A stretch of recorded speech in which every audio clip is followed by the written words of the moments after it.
kalau parfum kita cuman kasih botol gambarnya aja, orang nggak bakal kayak paham gitu kenapa dia harus beli gitu. Akhirnya di situ mungkin bisa dibilang tadi kalau humans pioneer gitu, kita pioneer di creating storytelling on selling products.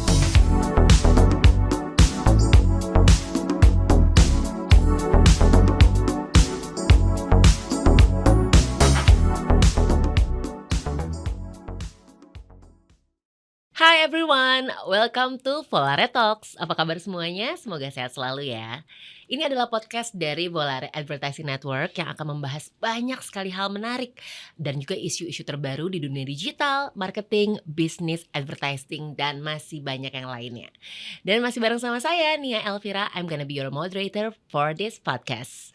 Dan episode kali ini kita akan kedatangan satu narasumber yang pastinya membahas tentang kesuksesan strategi marketing dalam dunia digital. Satu brand di Indonesia yang cukup terkenal, bahkan bisa dibilang sangat terkenal ya. Dia adalah top of mind dari perfume di Indonesia. Namanya adalah Humans, HMNS. Tahu dong pastinya. Apakah salah satu loyal customer-nya juga? Nah, kita akan ngobrol nih dengan marketing director dari Humans Perfume, yaitu Jihan Amirah Rafidah. Halo. Halo. Selamat datang Jihan. Halo, thank you for having me. Thank you so much for coming and making the time on your busy schedule. Boleh silakan disapa dulu teman-teman yang hadir di sini. Oke, halo teman-teman semua, salam kenal, aku Jihan, tadi Jihan Amirah Rafidah tapi biasanya dipanggil Jihan. Saat ini aku menjadi marketing director dari Humans Perfume. Basically sebenarnya mungkin PT Hadir Mengharumkan Nusantara kali ya, karena kita punya our own sister band juga. Benar. Jadi HMNS tuh kan sebenarnya dipanggilnya Humans gitu ya. Tapi sebenarnya itu stands for our PT juga. Jadi PT Hadir Mengharumkan Nusantara. Aduh, gemes banget ya namanya ya. Jadi kalau disingkat Humans. Oke. Benar. Nah, tapi mungkin kayaknya teman-teman juga banyak tahu Humans itu kan kita kan ada sister brand kita juga. Ya. Baik yang udah ada maupun sebenarnya akan launching lagi beberapa sister brand kita. Luar biasa sekali. Gitu. Tapi sekarang kita akan fokus di Humans dulu ya. Karena sekali lagi Humans ini adalah salah satu top of mind brand ya di Indonesia, apalagi untuk produk perfume sendiri yang hadir. Kalau aku pribadi ini tahu di awal tahun 2020. Nah itu ketika di awal pandemi kita belum bisa kemana-mana gitu kan. Kita di rumah aja, kerjaannya apa? Ya mungkin shopping ya untuk membuat hati ini happy. Dan salah satu brand yang akhirnya jadi top of mind, viral gitu kan, Humans, perfume dari Indonesia. Ini bener gak sih kalau Humans ini adalah perfume pioneer di Indonesia? Oke, mungkin kalau misalnya dibilang pioneer, kita salah satu pioneernya. Cuman kalau dibilang apakah kita benar-benar brand parfum pertama, mungkin kita nggak akan klaim seperti itu. Karena sebelum Humans launching, itu udah ada beberapa orang maksudnya yang udah produksi parfum secara lokal. Cuman mungkin kalau kita tanya ke orang-orang gitu dan kita ngobrol gitu, kita lagi talk show, mungkin bisa dibilang pioneer yang mulai membesarkan industri parfum lokal ini. Dan kita mulai memperkenalkan, oh kalian bisa jual parfum secara lokal, tapi nggak cuma offline, tapi bisa juga online, dan this is how you do it gitu. Oke, sesuai banget nih dengan topik kita kali ini, Beyond the Bottle, How Humans Shape Their Digital Aura. Karena memang produk perfumery ini sebenarnya kan bukan sesuatu hal yang mudah ya untuk dipasarkan secara online. Biasanya, kalau sekarang kan alhamdulillah nih kita udah bisa bebas kemana-mana, udah bisa bebas belanja, dan kalau misalkan beli baju kan touch and feel gitu kan, see now buy now. Nah Humans ini tuh dijual secara online loh. Dan agak sulit juga kan untuk kita smell and feel dan juga smell and buy. Ini kan kayak dipikirnya beli kucing dalam karung gak sih kita? Karena memang kita gak bisa kenal langsung wanginya seperti apa, parfum yang ditawarinnya juga variannya seperti apa, walaupun dikasih tahu nih sebenarnya ingredientsnya apa aja gitu kan ya. Itu gimana sih caranya? Oke, kalau misalnya kita ngomongin balik lagi, jadi kenapa Humans akhirnya kita mencoba untuk menjual parfum lokal online gitu, dan tadi akhirnya kita ngebahas tentang, tapi kan kalau kita jual di online tuh kita jadi kayak beli kucing dalam karung dan lain-lain. Pertama tuh sebenarnya kita berangkat, kita tuh ngelihat kan sebenarnya parfum tuh sebelum parfum lokal besar itu kan orang-orang beli parfum. Tapi orang-orang tuh beli parfum mungkin opsinya tuh ada dua. Either yang murah banget, yang kayak misalnya kita beli di kayak Indomaret, Alfamart atau semacam kayak gitu, atau yang mahal banget, yang designer brand gitu. Tapi kita sebenarnya kalau ngomongin quality, kita mau aiming kemana? Quality kita ngomongin mau yang tinggi ini gitu. Tapi setelah kita breakdown lagi, sebenarnya apa sih yang bikin parfum-parfum mahal itu ya jadi mahal? Sebenarnya kalau kita ngomongin materialsnya doang, itu tuh bisa murah. Tapi yang bikin mahal tuh sebenarnya ada dua. Satu itu yang pertama model-model kayak kan kalau misalnya per desainer brand tuh harus ada kayak international Betul. modelnya. Yang kedua tuh sebenarnya distribusinya. Jadi buka Mhm. toko offline tuh sebenarnya sangat costly. Betul. Makanya toko parfum itu rata-rata yang kualitasnya bagus itu tuh harganya mahal. Nah, akhirnya gitu kita ngelihat oh kita bisa nih nge-cut this cost, kita bisa jual kualitinya sama gitu tapi harganya murah dengan kita nggak jual offline dulu. Kita jualnya online. Nah, itu makanya kita berangkat pertama, kenapa sih kita pikir jualan online ini perlu? Baru setelah itu kan kita cari caranya. Akhirnya tadi kita ngomongin gimana kita akhirnya bisa memulai mikir gimana sih caranya jualan online gitu. Nah, akhirnya kita mikir lagi, oke, pain kedua adalah kita harus bisa meyakinkan orang-orang untuk beli produk kita ini, which is si perfume ini yang mungkin kalau dulu tuh sebelum 2020 tuh kan brand lokal fashion tuh sebenarnya udah banyak ya. Betul. Tapi brand lokal fashion yang aku lihat juga sebenarnya jual even by ads aja orang tuh udah kebayang oh ini dipakai sama orang kayak gini, cakep gue akan beli. Tapi Iya. kalau parfum kita cuman kasih botol gambarnya aja, orang nggak bakal kayak paham gitu kenapa dia harus beli gitu. Iya. Akhirnya di situ mungkin bisa dibilang tadi kalau humans pioneer gitu. Kita pioneer di creating storytelling on selling products. Akhirnya kita mikir the only way kita bisa menjual produk kita which is nggak bisa dicium dan dilihat dari fotonya aja gitu. Kita harus create storytelling. Dari situ makanya kita jadinya bisa menceritakan orang ini tuh wanginya gimana dan lain-lain gitu. Akhirnya tadi sih balik lagi kuncinya apa? Akhirnya kuncinya strategi utama kita tuh selalu pakai storytelling. Ibarat membaca buku ya, akhirnya theater of mind yang dikeluarkan oleh manusia-manusia, humans-humans yang akhirnya membeli humans perfume itu sendiri. Benar. Ini menarik ya, dan akhirnya humans ini menginspire. Banyak brand-brand lain yang bermunculan sekarang luar biasa banyaknya, hebat ya. Maksudnya marketing dari parfum-parfum Indonesia juga luar biasa bagus, dan perkembangan parfum lokal di Indonesia juga banyak banget. Dengan banyaknya exhibition kan akhirnya kita tahu nih. Dan mostly juga mereka jualan online juga kan. Nah, ini adalah challenge untuk humans juga, apakah malah ini jadi opportunity untuk jadi lebih baik lagi? Pastinya kalau misal kita ngomongin challenge, kita satu melihat ini challenge. Yang kedua sebenarnya mungkin bisa dibilang kita grateful juga dalam artian gini, kalau misalnya dulu pas awal-awal tadi balik lagi kita mungkin bisa dibilang salah satu pioneer, oke, brand parfumnya nih pemainnya masih belum terlalu banyak. Tapi dulu kita kalau bisa bilang tuh pie-nya itu juga masih kecil dalam artian orang yang mau consume dan orang yang mau percaya untuk beli parfum lokal itu tuh masih sedikit gitu. Tapi sekarang oke, kita bilang makin kesini kayaknya mungkin setiap minggu tuh pasti ada brand baru, brand parfum keluar gitu, launching gitu. Kalau dibilang pasti kompetitornya atau competitionnya crazy ya. Iya, tapi hal lain yang kita syukuri juga dan kita lihat oh this is a good thing gitu. Semakin banyak pemain lokalnya, semakin besar marketnya yang akhirnya melek, oh daripada gue beli parfum yang mahal, yang designer brand, ternyata bisa juga beli parfum yang lokal gitu. Balik lagi, semakin banyak brandnya, spektrum pilihannya semakin besar dan akhirnya trustnya juga semakin besar gitu. Ini yang membuat parfum lokal jadi makin masif juga sekarang ya. Tapi selain tadi dua hal yang membuat designer brand dan juga Indonesian perfume brand ini berbeda, ada lagi gak sih? Mungkin dari ingredientsnya berbeda dibandingin produk-produk yang dari luar sana gitu? Oke, kalau misalnya ingredients itu sebenarnya lucunya kalau by riset itu sebenarnya ada beberapa parfum brand luar gitu ya, designer brand. Iya. Bahkan yang kayak mungkin kan sebenarnya ya adalah beberapa negara gitu di luar yang mereka tuh dikenal banget kayak negara-negara asli parfum yang bagus-bagus banget di dunia gitu. Tapi sebenarnya kalau kita bedah dan kita riset dan actually since we are a fragrance brand we do riset gitu ya. Ternyata tuh sebenarnya mereka tuh banyak beli material tuh justru dari Indonesia. Seperti biasa ya, Indonesia tuh kaya banget ya. Benar. Tapi kita tidak mengolah itu, bahkan tidak aware di awal ya. Benar. Jadi kayak salah satu yang sering banget dipakai tuh minyak nilam. Kita tuh produser minyak nilam terbesar di dunia dan itu tuh banyak banget brand designer, brand-brand internasional yang pakai itu. Cuman ya balik lagi gitu, karena kita di dalam kita belum pintar mengelolanya gitu ya dulu ya. Jadi sesimpel orang luar gitu ya beli ke kita dengan harga yang sangat murah, mereka olah, mereka kelola, mereka jual lagi ke kita dengan harga yang sangat mahal. Yang mirisnya kan sebenarnya itu kita yang punya. Nah, dengan kita sekarang besarnya industri parfum ini jadi balik lagi kalau kita ngomongin ekonomi secara keseluruhan gitu. Ya kita balik lagi mengutilize apa yang sudah ada di kita gitu. Jadi kalau ngomongin materials, ingredient sebenarnya itu ada di sekitar kita. Dan sekarang pun karena ini industrinya mulai besar, jadi mulai ada perfumer yang memang asli Indonesia. Orang-orang Indonesia tuh udah ada juga perfumer.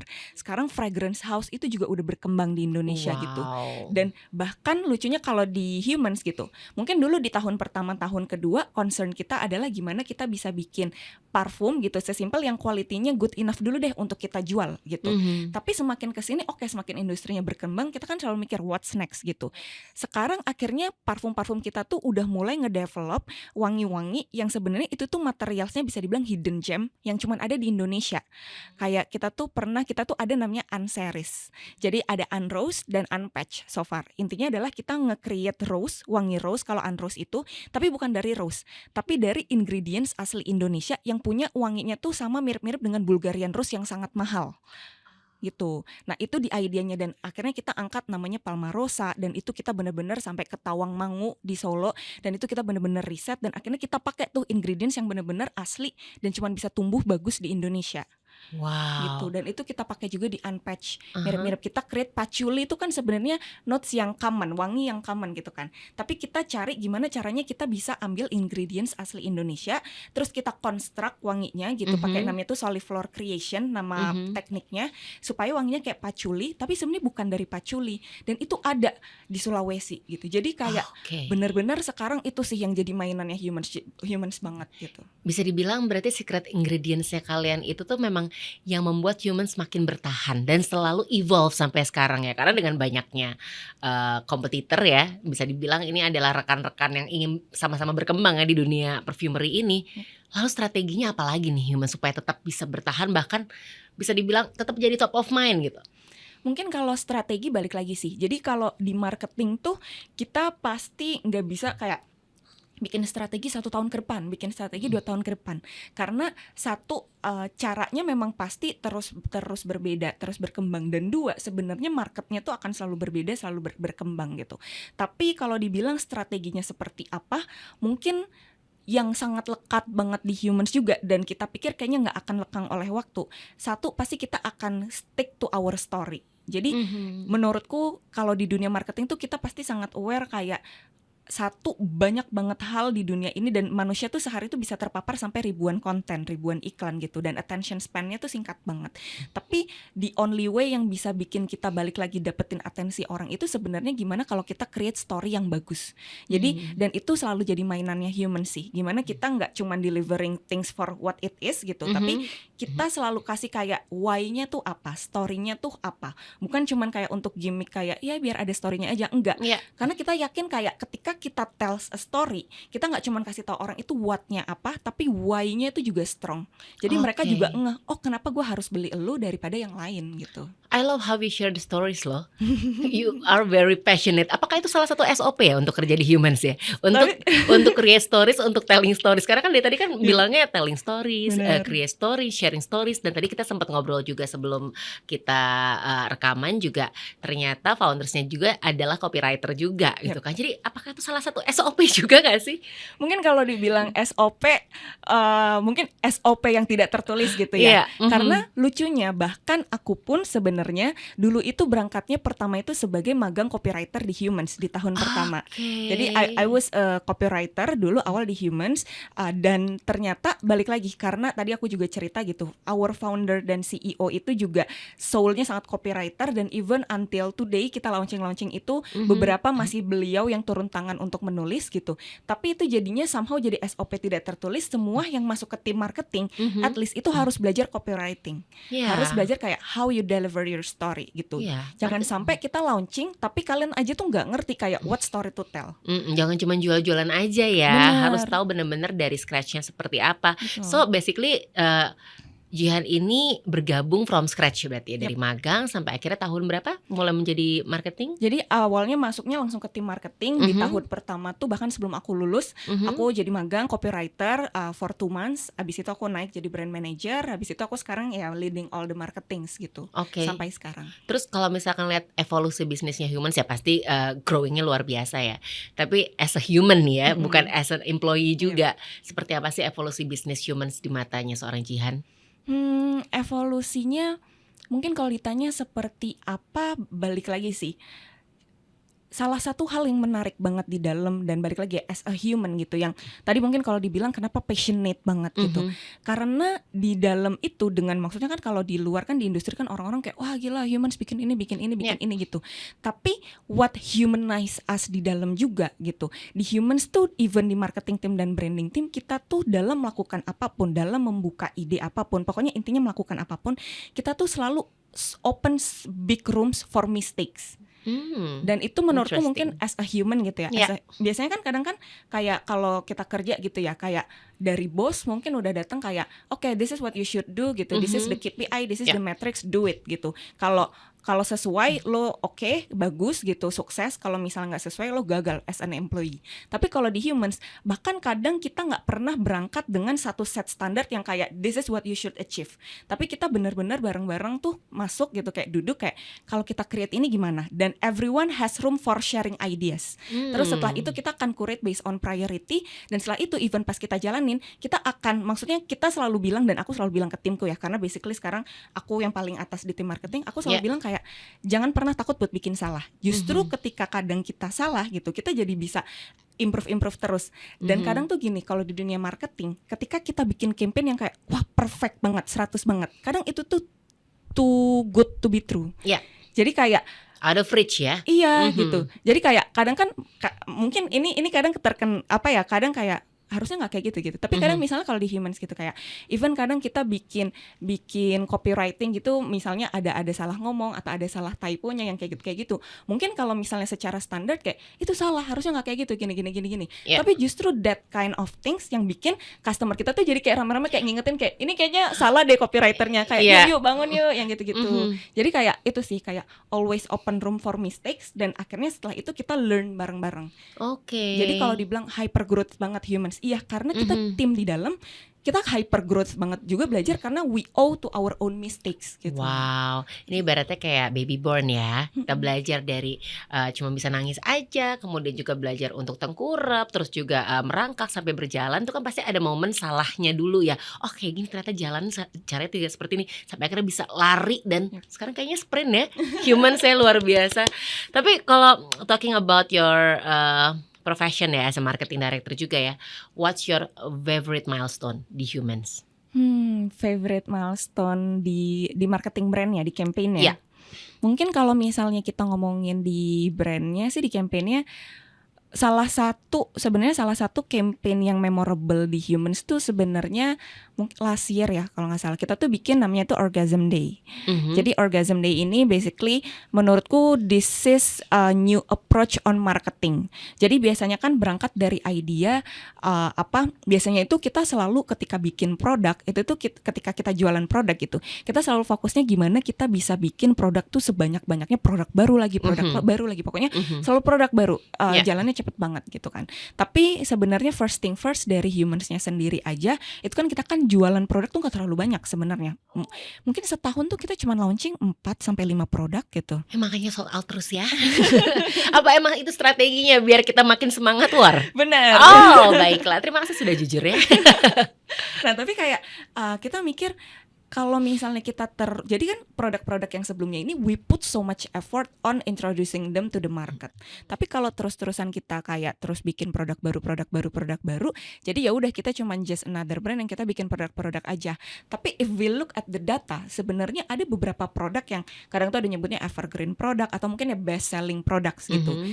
Lucunya adalah we try a new approach to the marketing way gitu. Gimana kalau misalnya produk-produk yang emang bisa dibilang udah IP-nya humans gitu, kayak produk-produk kita yang terkenal, salah satunya Orgasm. Jadi kan sebenarnya produk kita Orgasm itu kan sangat-sangat terkenal dan sangat-sangat, pokoknya Orgasm humans tuh humans, itu yang membuka corong banyak banget market yang tahu kita. Kita pikir gimana instead of kita fokus sibuk bikin produk baru terus, kita mulai bikin aja journey journey selanjutnya untuk produk-produk kita yang udah best selling, yang udah diterima dengan baik di market. Akhirnya kita mulai tuh kita pelajari, kita bikin flanker varian. Jadi DNA-nya Orgasm. Boleh dijelasin flanker varian itu seperti apa? Flanker tuh jadi kayak misalnya kita punya satu parfum. Jadi Mhm. kayak satu parfum itu kan udah ada DNA-nya. Ya. Misalnya kita ngomongin orgasm nih. Mhm. DNA-nya nih oke dia tuh vanilla. Pokoknya DNA-nya nih ada nih, wangi oilnya nih udah ada. Biasanya Mhm. kita kan Mhm. kalau bikin parfum ada oilnya gitu. Base-nya ya. Base-nya gitu. Kita udah punya oilnya ini, tapi flanker ini kita bikin kayak sisters-nya. Jadi DNA-nya sama but with a twist. Jadi kita tweak Oke. wanginya. Nah di Orgasm Day ini kita lakukan seperti ini. Jadi kayak kita bikin orgasm OG-nya nih udah ada, kita ambil DNA-nya, kita tweak satunya much more feminine, which is kita namain waktu itu absolute orgasm. Mhm. Yang satunya ini kita tweak lebih dark, lebih manly, lebih Oke. lebih dark lah ya. Kita namain darker shade of orgasm. Jadi ya Mhm. udah kita udah pakai tuh orgasm yang sangat kuat di market gitu. Terus kita bikin si flanker-flankernya ini dan kita bikin a whole event waktu itu sampai kita kerja sama berbagai industri. Jadi kita approach brand coklat, kita bikinin orgasm coklat. Kita waktu itu kerja sama menanti brand minum. Kita bikinin juga ada orgasm tea gitu-gitu. Terus kita bahkan waktu itu bikin orgasm wrap sama brand salad dan itu kita bikin semuanya ada booth-boothnya di satu integrated event selama 3 hari gitu. Dan kita undang Wow. orang-orang ke sana gitu. That's massive ya. And itu butuh marketing strategi yang luar biasa sepertinya. Ini menarik sekali ya. Dan itu berarti kita ngomongin tentang campaign-campaign nih. Itu yang secara offline tadi ya. Tapi kalau ngomongin digital advertising campaign dan juga campaign-campaign yang menjangkau pelanggan juga, ya humans nggak usah diraguin lagi deh. Pokoknya bener-bener udah jadi top of mind. Tapi aku jadi penasaran. Seingatku memang nggak punya brand ambassador ya sampai sekarang ya. Yes. Itu kan biasanya kan semua orang kayak punya BA gitu. Let's say BA-nya adalah Jihan. Jihan ini adalah salah satu aktris paling ternama di Indonesia. Kan pasti kan akan punya daya tarik untuk menjangkau market-market yang lain. Kalau di humans bener, kita nggak pernah ada punya brand ambassador yang memang kita kayak jadikan ini nih brand ambassador gitu. Dan ini sebenarnya kalau aku bisa cerita juga, ini berkorelasi juga sama kita punya nama brand kan humans. Dan tagline kita tuh sebenarnya sesimpel ya made for humans. Jadi memang ini tuh parfum dibuat ya untuk para manusia, for humans gitu. Jadi sesimpel kita selalu, dan ini selalu obrolan sampai sekarang gitu. Pasti selalu banyak pertanyaan dari eksternal dan kadang dari internal juga kayak ini kita udah tahun segini nggak mau pakai brand ambassador. Tapi balik lagi kayak kita selalu nanya gitu, kenapa harus pakai brand ambassador gitu. Dan kita selalu mikir kita nggak butuh brand ambassador because actually the brand ambassador are the humans that were the perfume itself gitu. Manusia dan audiens ini gitu. Kan bisa menjangkau mungkin luar negeri atau global market ya nggak sih? Belum. Oke. Dan tapi dari sini gitu kita jadi mikir, oh menurutku malah this is what's yang membedakan kita dari brand-brand lain sih gitu. Jadi instead of kita pakai muka misalnya ya brand ambassador Korea atau kayak gimana yang sebenarnya kan itu jauh gitu ya dari para manusia gitu. Justru kita jauh, bener juga. Jadi kayak oh iya dia pakai ini cakep gitu, dia pakai ini. Ya dia mah mungkin nggak pakai produk dari Indonesia juga udah cakep, udah kayak gitu kan. Tapi yang kita bisa merasa seperti dia, kita merasa di dekat dia gitu kan. Nah lucunya malah kita jadi bikin turunan-turunan campaign gitu ya dari si humans ini gitu. Jadi instead of kita ngangkat balik lagi kita terlalu banyak ngangkat artis gitu. Justru kita malah ngangkat audiens kita yang with all of their imperfection. Anyway kan kita semua ya imperfection juga gitu ya. Exactly. Kita juga malah justru salah satu campaign yang kita pernah lakukan itu series itu kita bikin namanya Becoming Humans. Jadi sesimpel kita ngangkat manusia-manusia pengguna humans gitu. Maksudnya our audience gitu yang memang dekat sama kita angkat, kita bikin campaignnya, kita ada video shoot, terus habis itu kita ada photo shoot gitu. Dan yaudah kita benar-benar angkat serau itu dan di akhir kita nggak terlalu banyak dia foto harus pakai parfum atau kayak gaya gimana gitu. Cuman simply kita di akhir bilang dia EOS user misalnya atau dia orgasm user gitu.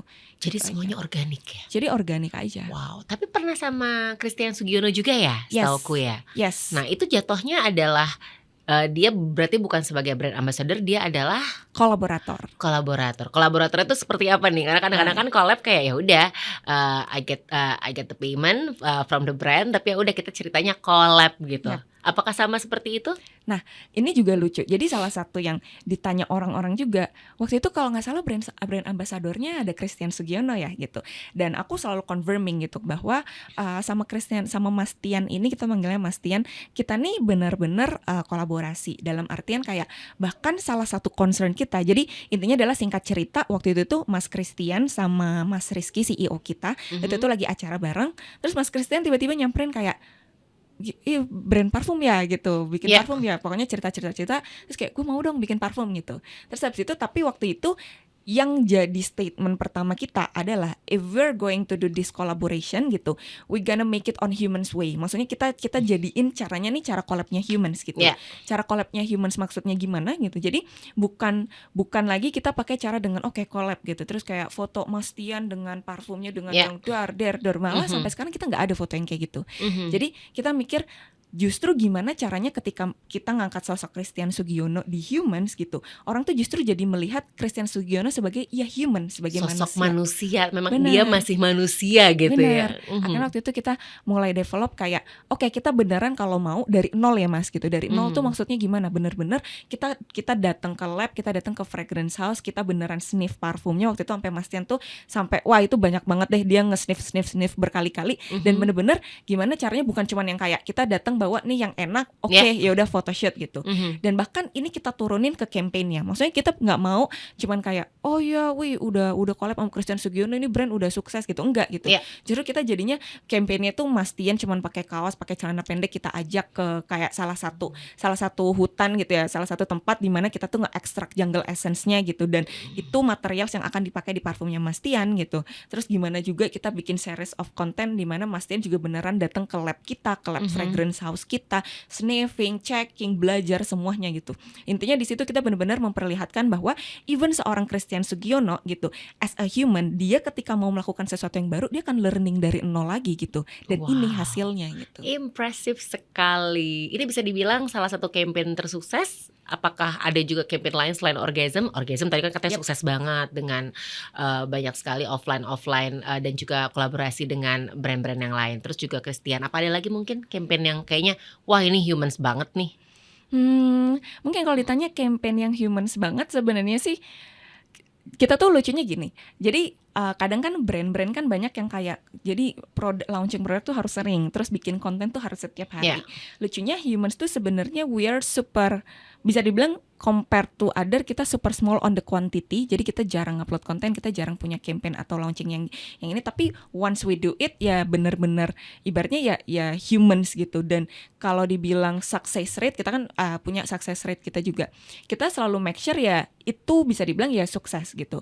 Jadi mungkin kalau misalnya yang lain sih banyak, tapi malah kalau produk sih kurang lebih kayak gitu ya. Kayak tadi kalau yang Mas Tian akhirnya awalnya itu kan parfumnya namanya The Perfection. Terus pas kita lihat intinya adalah kita launching dan ternyata by the time goes by gitu ya, maksudnya waktu berjalan parfumnya ini semakin diterima oleh market. Yang lucunya sebenarnya parfumnya Mas Tian ini marketnya sangat segmented gitu. Tapi anyway we find the market gitu, dan akhirnya kita bikin flanker juga namanya The Prestige, dan itu another whole new story lagi gitu. Walaupun niche market tapi punya market baru jatuhnya ya. Jadinya punya market baru.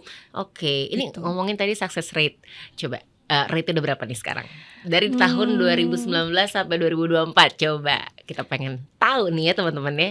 Sebenarnya kalau success rate itu mungkin gini, kalau misalnya kita kan biasanya kan mengukurkan pasti quantity dan quality ya. Kalau misalnya quantity sih so far kita biasanya lucunya juga gini. Jadi kalau di humans itu kadang kan karena aku tuh juga sebenarnya suka ngobrol ya sama brand-brand lain gitu. Kadang kan brands tuh tend to have so many metrics, kayak engagement rate itu harus berapa persen, kayak gitu. Lucunya di humans malah kita meminimalisir, kita terlalu punya banyak metrics yang kayak gitu-gitu, tapi kita fokus on the important ones. Fokus on the important ones tuh apa sih maksudnya? Ya biasanya ketika misalnya, bahkan lucunya adalah sampai sekarang kita brand udah evolving sangat lama gitu. Bahasan kita setiap kita mau launching adalah kita back to the basic, kita ngomongin funnel marketing, terus habis itu kita ngomongin impressions, kita ngomongin awareness, tapi intinya adalah biasanya kita sesimpel kayak oke, kita berangkat, kita punya target, ketika kita ngejual, kita harus ngejual berapa banyak segini dalam waktu berapa banyak kan. Tadi ya salah satu caranya kan adalah biar orang tuh FOMO. Tapi itu juga ini, jadi kayak kita harus ngejual berapa ribu misalnya dalam waktu berapa menit gitu. Terus ya udah, itu yang pertama jadi quantity success rate-nya gitu. Dan itu biasanya sih mostly ya tercapai gitu, karena kita do the calculation. Dari situ kan kita bisa narik mikir impressions-nya dan lain-lain gitu. Success rate-nya biasanya kalau quantity numbers seperti itu. Yeah. Baru nanti setelah itu kita nilai secara quality. Oke, misalnya secara quantity sales-nya oke. Budget marketing kan kita punya juga tuh kayak percentage-nya. Kita pokoknya harus lower than 10%, which is super efektif sebenarnya. Nah, tapi habis itu kita lihat secara quality. Quality itu apa? Mungkin kadang banyak lagi ya, brand lain punya banyak metrics, tapi kita meminimalisir itu, kita fokus on what matters. What matters-nya apa sih? Sebenarnya orang-orang tuh peduli atau enggak sih sama campaign yang kita launching ini gitu. Jadi ketika kita launching produk, apakah orang benar-benar, kadang kan orang tuh ngitung comments tuh harus berapa banyak, share harus berapa banyak. Tapi kadang bingung juga kayak kenapa gue harus ngitung ini for the sake of numbers aja gitu. Nah itu justru kita fokus on the quality. Kita jadi kayak berapa banyak sih orang yang ngomongin kita gitu. Baru kita lihat oh yang komen banyak, berarti kalau orang yang komen banyak yang penasaran. Terus kita lihat oh yang ngupload, yang nge-repost kontennya banyak. Oh berarti kalau orang yang nge-repost banyak berarti apa? Berarti orang-orang nih merasa kayak ini tuh exciting dan they have to share with their friends atau their colleague gitu kan. Terus habis itu kita lihat di Twitter, oh di Twitter banyak yang reply gini. Artinya apa gitu? Artinya ini sesuatu yang baru dan menyenangkan buat mereka gitu. Jadi kita akhirnya ngukur kualitinya seperti itu gitu. Oke, jadi penasaran di antara begitu banyak platform social media yang paling efektif nih buat humans untuk marketing strateginya di platform media sosial apa? Kalau ditanya platform mana sih, balik lagi kita juga melihat kalau di marketing tuh sebenarnya each platform kan have their own behavior ya, punya cara yang berbeda dan biasanya kadang metrics dan objektifnya tuh beda-beda juga. Mungkin kalau dulu di awal tuh humans gede banget tuh di Twitter. Jadi kan dulu kan awal-awal humans viral tuh sebenarnya viralnya di Twitter duluan, baru akhirnya kita ngegedein Instagramnya gitu kan. Tapi kalau misalnya ditanya balik lagi kayak which platform yang paling sukses atau paling besar gitu ya, paling oke untuk humans marketing sih, balik lagi beda-beda sih. Karena kalau di Twitter itu super efektif ketika kita punya isu, kita punya narasi, kita mau lempar, kita mau orang ngomongin. Jadi ya udah kita set tuh the campaign, kita set triggernya, kita set expected output dan expected discussionnya gitu. Tapi ya udah itu efektif biasanya untuk lebih ngejar naikin isu, naikin narasi. Jadi kalau misalnya kita success rate-nya adalah kita mau lempar suatu isu, either misalnya nih kita lagi rame mau ngomongin apa atau enggak kita mau berstatement di apa, kita lempar ke Twitter. Dan biasanya kita akan ngukur success rate-nya, oh semakin banyak bergulir di Twitter, ini oke. Ini termasuk research juga berarti ya untuk humans ya? Benar. Tapi kalau misalnya kita ngomongin launching, biasanya launching itu platform yang paling oke, paling oke lah ya untuk kita mengukur semuanya, kita beneran making sure itu super sukses gitu. Launchingnya biasanya Instagram, karena Instagram itu kan behaviornya real time. Jadi orang kadang ngelihat IG story ya saat itu juga feeds muncul 5 menit ya langsung orang tuh tek super cepat. Di Instagram tuh sangat real time. Ketika udah lewat ya udah nggak dibahas orang lagi gitu. Jadi beda-beda sih biasanya. Oke. Ini mungkin di sini ada teman-teman ya yang ingin membuka atau membuat brand baru, ingin punya startup juga. Berarti ngomongin tentang marketing strategi, sepertinya human sudah punya banyak sekali formula-formula menarik. Ada nggak sih yang boleh di-spill mungkin sama teman-teman nih, membuat marketing campaign tuh menarik seperti apa? At least elemen-elemen apa aja sih yang harus ada di campaign supaya sukses seperti humans? Yang boleh di-spill aja tapi ya. Yep. Sebenarnya sih balik lagi kalau kita ngomongin campaign tuh pasti banyak banget, dan tadi balik lagi caranya tuh macam-macam banget. Tapi mungkin kalau aku bisa share one important things yang kalau aku share ke sesama mungkin teman-teman brand owner atau ya tim-tim lead sesama manager gitu. Yang pertama adalah aku selalu make sure even until today ketika aku ngobrol sama tim marketing aku dan mau melakukan apapun gitu. Always being firm atau being sharp on your objective. Itu yang pertama. Tapi menurutku itu simple tapi banyak banget yang lupa sama itu. Jadi kadang ketika misalnya menurut aku ya di marketing, even aku pun kadang terlena gitu. Ketika kita mau ngelakuin sebuah marketing strategi, kita selalu fokusnya what-nya. Jadi kayak apa yang mau dibikin, kita bikin ini yang gede, kita bikin ini yang gede gitu. Tapi kita suka lupa kayak kenapa? Objektifnya itu apa? Kenapa lo harus kayak gitu?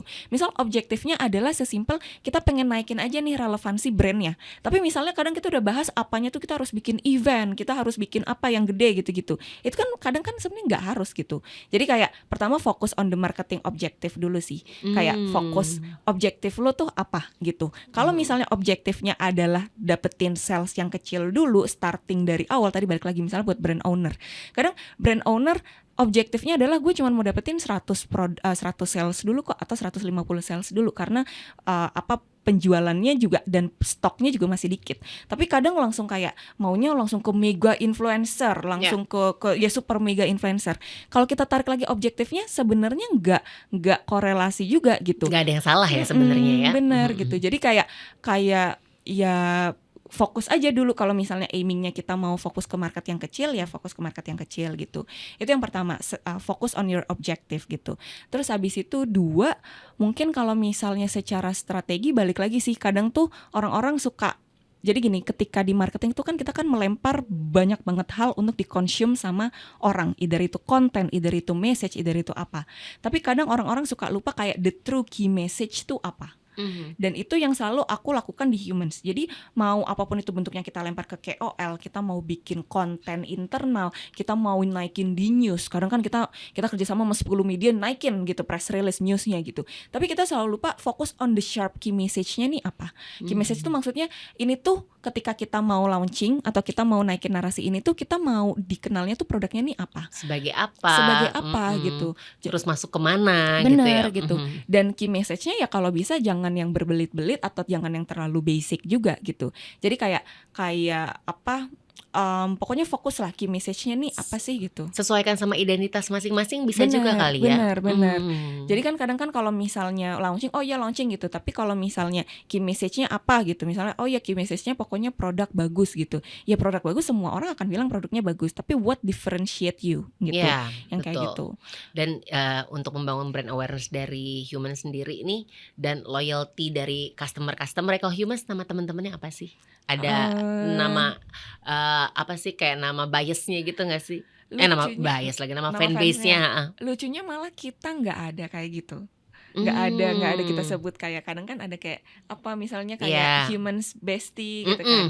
Kita lucunya nggak ada sih, karena balik lagi ini balik lagi ke objektifnya juga, kayak ketika kita mau set, nggak ada yang salah gitu, tapi ketika kita di Humans kita mau set panggilan kayak gitu, kenapa kita harus panggil kayak gitu kayak apakah itu akan make them feel maksudnya to a community, to a troops gitu. Mungkin enggak juga, kita kan sebenarnya sesimpel kita mau ngobrol sebagai sesama manusia aja, dan itu yang kita jaga set tone-nya. Dan manusia tuh punya personality yang berbeda-beda. Jangan disamakan. Betul. Berarti ya, yang pasti samanya adalah sama-sama mencintai dari semua varian Humans gitu ya. Walaupun variannya juga nggak cuma satu gitu kan, ada banyak, selalu ada lagi ya, selalu evolve, selalu banyak varian baru, akhirnya kita FOMO terus. Benar. Luar biasa loh, ini memang jualan yang pakai hati tapi dipikirin pakai otak juga, gimana caranya quantity dan quality bisa selalu berkesinambungan ya. Nih ngomongin strategi deh sekarang ya. Banyak banget nih sekarang teman-teman dari Humans yang ingin berjalan bersama, ingin mengejar juga ada, pokoknya sama-sama untuk bisa memberikan yang terbaik lah untuk konsumen-konsumen pecinta parfum di Indonesia gitu. Nah, ini kan era kompetisinya challenging ya. Challenging apa menyenangkan sebenarnya? Kalau challenging tuh kita ngelihatnya positif ya. Jadi kita sih ngelihat challenging tapi menyenangkan juga sih. Terus memastikan supaya tetap jadi top of mind nih, supaya ya udah kalau mikirin pioneer as in bisa meneruskan bisnis parfum yang kayak sekarang tuh adalah Humans, gimana? Kalau di kita sih mungkin banyak ya, tapi kalau misalnya dari produk, yang pertama pasti kita making sure quality, dan itu bisa dibilang memang challenge yang besar. Dalam artian semakin marketnya besar, semakin brand kompetitor banyak, dan semakin banyak orang yang akhirnya tuh mulai mengkritisi parfum. Mungkin dulu orang dikasih parfum basic aja orang udah kayak oke, yang penting gue pakai. Sekarang karena brand parfum banyak kan, orang jadi kayak ini tuh brand parfum tuh harusnya SPL-nya gini. Orang tuh udah mulai ngeh. Apa itu SPL? SPL tuh jadi kayak pokoknya ngomongin kayak projection-nya, terus habis itu kayak longevity-nya. Jadi kayak ibaratnya kekuatan si parfumnya ini tuh gimana sih gitu. Yang kayak gitulah intinya. Terus habis itu sekarang jadinya tuh maksudnya orang-orang tuh kan, market kita, audiens kita udah lebih mengkritisi parfum gitu ya. Karena mereka udah lebih belajar nih gini. Dan banyak pilihan juga. Bener, banyak pilihan. Intinya kayak kalau quality lo misalnya sama aja kayak yang lain, ya gue beli yang lain gitu. Intinya adalah first thing first, pasti challenge di produk. Kita bisa bilang kita juga brand yang product centric. Jadi kita always making sure produk kita tuh tetap evolving quality-nya secepat marketingnya evolving juga gitu kan. Pokoknya bisa sprint bersama-sama Benar, ya. bisa sprint bersama-sama. Jadi kita selalu, even misalnya ya produk-produk kita itu kan bisa dibilang jarang ada yang discontinue. Jadi di tahun pertama gitu mungkin sampai sekarang masih ada yang ada. Tapi kita make sure itu mungkin sekarang di tahun keempat kita itu udah melewati 4 kali reformulasi atau misalnya 4 kali repackaging yang Iya. kayak gitu. Intinya adalah produk gimana caranya kita bisa keep up. Tapi kedua, kalau kita ngomongin top of mind gitu ya, which is di dunia marketing, dan tadi kita udah menjaga quality produknya. Iya. Balik lagi sebenarnya di era sekarang, apalagi kalau industrinya itu udah banyak banget kompetisinya gitu ya, kompetisinya udah besar. Menurut aku balik lagi sih tadi, yang pertama adalah fokus on creating your story. Karena at the end of the day kita nggak bisa bohong, semua orang tuh sekarang punya pilihan banyak banget di parfum gitu. Dan mungkin kita bisa bilang ya, kalau kita ngomongin produk sebenarnya tadi di luar kita punya innovation, kita ngangkat bahan baru dan lain-lain, tapi kita bisa, to be fair gitu, kita bisa bilang sebenarnya produk satu brand dan produk yang lainnya tuh nggak terlalu jauh beda kok sebenarnya. Kita bisa bilang kayak gitu juga, karena environmentnya udah terbuka juga. Sebenarnya fragrance house yang dipakai juga sama. Bahkan sekarang udah dibuka tuh di TikTok kayak ini fragrance house yang dipakai oleh humans gitu-gitu tuh udah banyak di spill gitu. The spill ya. Udah di spill gitu. Jadi ya intinya adalah ya pabriknya juga kadang satu pabrik bareng-bareng. Tapi anyways, kalau dibilang kenapa sekarang humans tetap banyak yang ini juga, itu karena kita always focus on creating story. Jadi kayak orang tuh punya pikiran, maksudnya punya pikiran yang lebih dalam kenapa dia harus milih humans gitu. Satu, karena story-nya, dan dua, fokus on building connection sih. Dan ini yang kita lakukan dari hari pertama sampai sekarang gitu. Bahkan kita punya customer relation, kita tuh manggilnya bukan customer service tapi customer relation. Kenapa? Bahkan dari situ objektifnya kita fokus, kita tuh bukan cuma mau meng-service customer, bukan cuma mau serve, tapi kita mau building relation. Jadi itu tuh bahkan sampai hari ini tuh banyak banget orang yang kayak, gue lagi sedih mending gue chat adminnya humans aja lah. Oh gitu. Emang chatnya kayak apa? Aku jadi penasaran. Misalkan nih aku ceritanya ada komplain nih, komplain karena ternyata produk yang aku beli online, walaupun kesalahan human sih, ceritanya ya ini kok boxnya penyok misalkan kayak gitu. Aku ngomong nih sama admin, yang bakal dijawab seperti apa? Yang bakal dijawab pasti, jadi kita tuh punya rules di dalam bahwa ketika customer, jadi kan salah satu permasalahannya adalah customer marah-marah. Tapi kita tuh selalu punya rules on kita understanding things dan customer relation tinggi ini adalah customer marah itu sama dengan customer bingung. Sama aja kayak kita di hubungan kita pada umumnya sehari-hari. Bos kita marah kenapa sih? Karena bos kita bingung, ini tuh hasilnya apa? Ini tuh arahnya kemana? Misal kita punya pacar, kita punya pasangan gitu ya. Pasangan kita marah, mungkin dia bingung gitu kayak kenapa kita acting this way dan lain-lain. Dan itu kita terapkan di customer relation SOP kita. Customer marah itu sama dengan customer bingung. Kalau orang bingung, ya fokusnya kita apa? Fokus kita menjelaskan dan menenangkan. Jadi selalu tone-nya itu adalah nada menenangkan. Iya, jadi kayak bahkan ada SOP yang kayak ketika customer marah, pertama divalidate dulu emosinya, dan itu works. Itu bukan bot. Itu SOP. Kita nggak pernah pakai bot at all sampai hari ini. Serius? Sampai hari ini. Wah, ini kayaknya kita butuh ada episode untuk bahas customer relation ya. Wah, ini menarik banget. Terus gimana tuh? Iya, misalkan jadi aku tadi komplain nih, komplain marah gimana gitu. nih Min, aku sebel banget nih boxnya penyok, padahal kan aku pengen ngasih buat pacar aku gitu kan. Pertama kita validate dulu kayak oh kak, boxnya penyok ya gitu, maaf ya kak, gini. Pertama kita validate dulu emosinya. Intinya kita akan bilang kayak gak apa-apa marah gitu, emang wajar untuk marah. Intinya kita validate dulu, kak, oh boxnya penyok ya gini. Pertama divalidate, kedua dikonfirm, boxnya penyok ya kak. Terus misalnya dikonfirm lagi, misal penyoknya di mana, atau misalnya kayak oh boxnya penyok tapi botolnya gimana kak, aman nggak, atau botolnya pecah juga. Smart. Jadi kita confirming gitu, kita benar-benar pakai psychological ini gitu. Jadi kita kayak confirming. Jadi kayak oh apa boxnya doang. Jadi kita make sure dong. Lu marah nih karena apa? Apa karena boxnya doang yang serusak atau botolnya pecah, kan kita perlu tahu. Jadi kita confirming dan kita pelajari situasinya tuh apa. Yang ketiga kita menjelaskan. Kita menjelaskan, kan orang pasti kayak iya ini misalnya boxnya penyok terus jadinya botolnya gini-gini juga. Akhirnya kita menjelaskan dari kita as a brand situasi ini seperti apa. Misal yang salah adalah kurirnya gitu. Oh ini berarti masalahnya biasanya dari pengirimannya kak, karena gini gitu. Setelah kita kasih penjelasannya gitu kan dia udah mulai tenang, baru kita kasih solusinya. solusinya apa? Biasanya solusinya apapun itu yang terjadi, even misalnya masalahnya adalah di kurir, tapi misalnya kita tahu nih secara SOP kita bisa ngobrol sama kurirnya akan tanggung jawab dan lain-lain. Tapi kan kadang ada yang nyuruh ya pokoknya lu urus aja sama kurirnya gitu. Nanti masalah sama kurirnya gimana gitu. Kalau kita, oh iya Kak, ini berarti misalnya permasalahan dari kurirnya, masalahnya itu biasanya gini kita jelasin. Biasanya tuh karena kurir tuh kalau ngirim tuh gini, baru nanti di akhirnya yaudah kita bantu ya Kak, nanti Kakak bisa retur ke sini karena ada garansi, Kakak kirim aja balik ke sini dengan gini apa aja misalnya yang harus diisi. Misalnya ada form yang harus diisi, baru nanti kita bilang kita akan take care gini. Aku nggak punya Kayak waktu gitu. nih, ulang tahun pacarku lusa nih, gimana nih? Aku mau ngasih surprise gitu. Biasanya kita akan tetap bantu solve. Jadi as long as itu Oke. problemsnya memang ini, kayak oh yaudah Kak, kalau gitu kita bantu kirim langsung hari ini ya. Misalnya di Jakarta, balik lagi, tetap kita akan membatasi kayak which things yang under our control, dalam artian misalnya dia tinggalnya di Papua, tapi dia mau besok udah nyampe, kan itu udah di luar kontrol kita. Tapi misalnya masih di Jakarta, which customer kita mostly di Jakarta, dan dia bilang kayak aku lusa udah harus gini. Oh yaudah Kak, misalnya langsung yang penting Kakak langsung kirim gini. Kalau Kakak misalnya bisa kirim, jadi kita ajak kolaborasi. Kalau Kakak bisa kirim langsung kan itu tetap harus dikirim ya. Kalau misalnya masih dikirim balik, kalau Kakak bisa kirim misalnya hari ini gitu, nanti kita bisa kirim balik ininya setelah kita confirm misalnya by today atau misalnya by tomorrow gitu. Jadi kita selalu fokus kayak gitu sih. Kita kasih tepuk tangan virtual dulu ya teman-teman ya. Luar biasa, ini adalah passion seorang Jihan sebagai marketing director dari Humans ya, yang selalu berusaha untuk membuat Humans udah kayak baby kamu ya jatuhnya ya. Iya. Udah kayak anak kamu juga ya. Dan tadi bisa masuk ke marketing strategi juga nggak sih sebenarnya? Benar. Untuk masalah tentang jatuhnya untuk customer relation ini. Iya kan, Iya masuk juga ya, karena mungkin pendekatannya berbeda dengan brand-brand lain. Bener.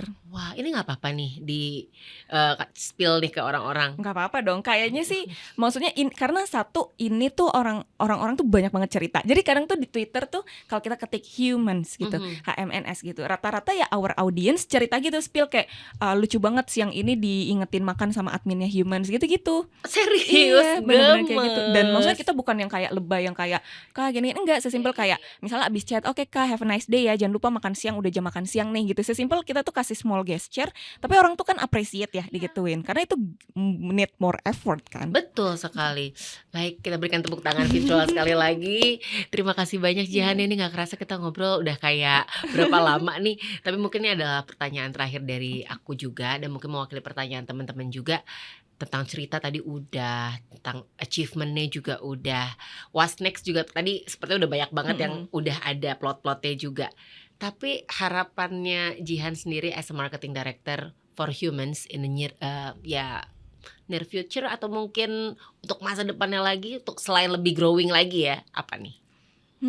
Satu tadi sih kalau untuk growing sih iya, yang pertama. Yang kedua sih mungkin balik lagi ya, menurutku karena kita industrinya sekarang udah berkembang, what's next should be gimana kita focusing on innovation di perfume dan ingredients ini. Karena mungkin yang udah diangkat sama Humans tuh baru beberapa. Tapi sebenarnya di luar sana, maksudnya di Indonesia, itu tuh masih banyak banget opportunity yang harusnya dieksplor. Mungkin udah bukan bisa dieksplor, tapi harus dieksplor. Karena itu yang bisa menguatkan kita as a nation gitu ya, sebagai negara. Kita tuh juga produser parfum yang sangat oke loh gitu, karena kita have the ingredients.